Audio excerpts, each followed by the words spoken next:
সাকিবের জাতি দল লয় না মাকা লিগ খেলতেছে বিদেশে দেখছিস নি মামুন ভাইয়ের খবর লইছিস নি তুই? মামুন ভাই তো অসুস্থ। কি হয়েছে? এতে অসুস্থ আর কি। তাহলে একটু খোঁজ খবর লই আই। যা। কেউ মান ভাই আপনি বলে খাবার কি খাবাই?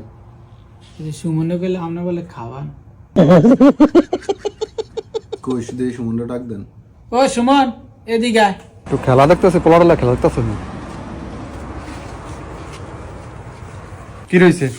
আপনি নাকি এরা কইছেন আমি নাকি খাবার। আমি এরে বলছি কি মামুন ভাইয়ের খবর লইছিস নি মামুন ভাই অসুস্থ। একটু কি বলছেন? আমি এতটুকু বলছি। কি রে আমি তোরে কি কইছি? আর তুই তো কইছ যে মামুন ভাই অসুস্থ, তা আমি একটু আরবিতে কইছি। আরবি কি কইছেন আপনি আমারে? আমি কইছি আপনি খাবান। খাবার মানে কি? আরে ব্যাককল, এটারে কি খাবান কয়? এটারে কয় তাবান। তোর মাথায় কি এগুলা ঢুকবো কবে রে? তুই সব সময় দিয়ে ভুলভাল আরবি কস।